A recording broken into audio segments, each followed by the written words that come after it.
Hello and welcome to Western Perspective. As you saw earlier in the program, Aishwarya Aswath's parents have again revealed their heartbreak in an extensive interview this week. 7-year-old Aishwarya tragically died after being left waiting at the emergency department in Perth Children's Hospital. What followed was a wave of unrest among WA's frontline health workers over systematic issues that are failing the well-being of parents. Here's the full version of the interview, where Aishwarya's parents openly talk about their campaign and their reaction to WAMN's Newspoll involving Health Minister Roger Cook. Aishwarya Prasida, thanks for letting us into your lives in this such difficult time. Before we get to the polls, my understanding is that you are launching the petition this week. What are you calling for? We want everyone involved in this incident to go. Everyone.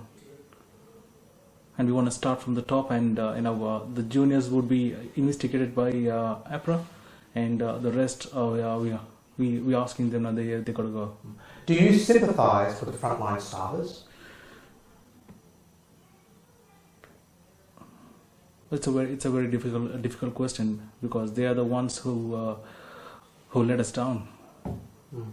Okay, so you are demanding the Minister for Health and the other executives to resign. The top executives, when we say everyone involved in this incident, that's from the top. Health Minister, the hospital CEO, Aishwarya Aswath, they all need to go. You saw the rally on the news. What's your first reaction to it? Roger Cook, according to us, wasn't doing the right thing there. Yeah, wasn't answering the questions. Wasn't there to convince them. And I remember that 2 weeks ago in the press conference outside, you said that you don't want to get into politics. You just want to leave that aside. You just want the truth. That's correct. And now you have called for the resignation, because 2 weeks ago you refused to call for resignation. What changed? What happened here? We don't want to make it political, because the reports that we see, there was a lot of proposals given to the health minister, and none of them were even considered. None of them. And if you look at things happening on the eastern side, they are far better than us. They're way ahead of us. So in that sense, why are we lacking behind? The health system let us down. So everyone involved in this incident has to be held responsible. Our exclusive news poll shows that more than 53% of people believe that Roger Cook should go. What's your reaction to that exclusive poll? I would say that's the intention of the people. That's what they want. Okay. What do you think, Prasida? Yeah, the same. I understand that you have met with the minister. Was he sincere? Do you believe that you have been heard? We thought he was. You thought he was. So you're saying that initially you believed that he was? Yes. On the first meeting, we thought he's listening to us as a human being, but on the second occasion, we felt he's more of a politician. So the petition that you're launching this week and the rest, what is the ultimate outcome that you're hoping for? We, like we said from the beginning, everyone involved in this incident must go. We are actually fighting for the justice for Aishwarya, and I think this is the way we have to get our answers. Do you believe that, and do you understand that the community, there's a bit of a split about what should happen here? I think if you wait till the end of the poll, I think you will probably get, Roger Cook should go. If that poll is put in front of you right now, which one will you vote? We would choose he should resign. Do you believe that the community needs to take a deep breath, look at the numbers and look at look at the whole situation before making any judgment? I think you need to consider, the parents involved in the poll.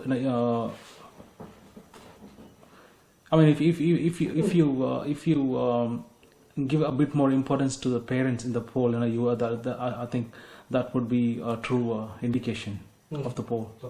Because we are here fighting for justice for Aishwarya, and we are fighting as a parent. Dr. Miller has lent support to you as well. Do you welcome that? Yeah, we welcome that, yes. Yes. So how would you like our viewers and the public remember your daughter? At this stage, I want the public to remember my daughter as a change maker in our health department, in the health sector. What about you, Priscilla, before we finish? Yeah, the same. She should be the change maker. Priscilla and Ashwath, thank you for letting us into your lives this time, and we wish you all the best on behalf of the viewers. Thank you. And now, here's this week's COVID-19 commentary with AMAWA President Dr. Andrew Miller. Hi. Obviously very disturbing news this week with an outbreak in Victoria, which has originated again from hotel quarantine, this time in South Australia. We don't know how it got from the man in South Australia to the group of people who have a resulting outbreak in Victoria, so there's still a missing link, hopefully not leading to any other branches of the tree, and they'll be able to tidy this one up in 7 days. But we see the ever-present threat of inadequate hotel quarantine arrangements, and we see for the first time the spread of the so-called Indian variant, which now comes from many different countries in the Australian community, and this variant again surviving because it is more easily spread from one individual to another.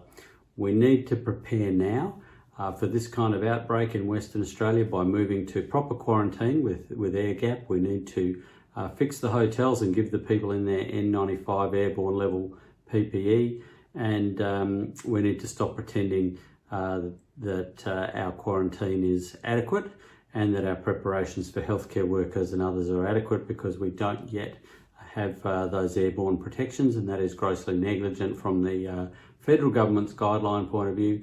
But the state government, like in Victoria, just needs to ignore the federal government now, ignore their guidelines and move ahead to protect the community by talking about ventilation of indoor spaces where it spreads like cigarette smoke, and proper airborne level PPE for people who are going to be definitely coming into contact with COVID, or who may be, for instance, in COVID testing clinics.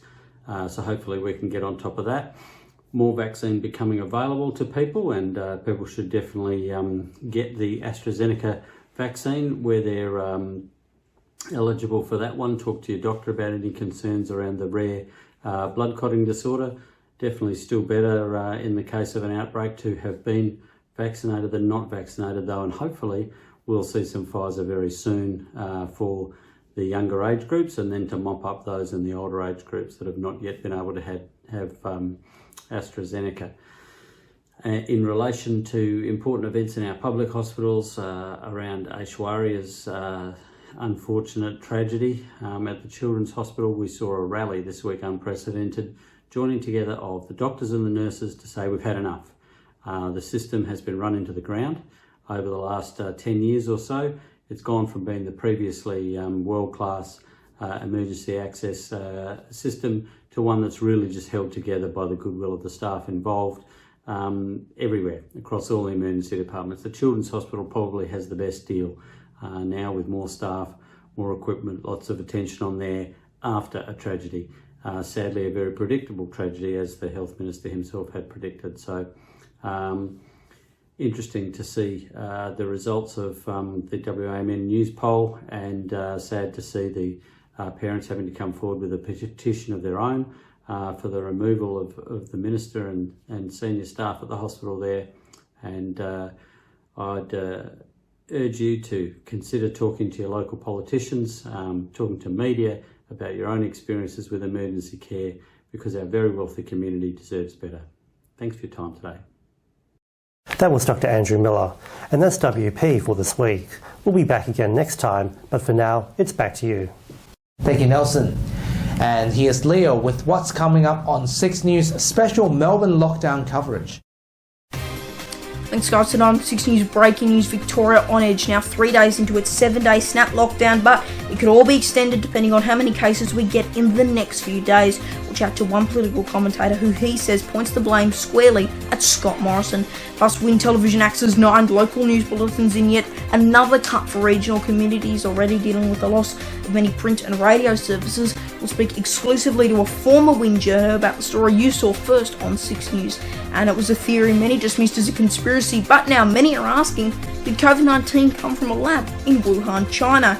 The US correspondent will have the latest on what President Biden is saying. You can see full details on those stories and plenty more by heading to our YouTube channel. Just search 6 News Australia to find us, and our website 6newsau.com. For now though guys, it's back to you. Thanks, Leo. And that's our weekly news and current affairs. You can follow the latest on our website, wamnnews.com.au. Until next Sunday evening, from Sarah and myself, we wish you good health and good night. Take care.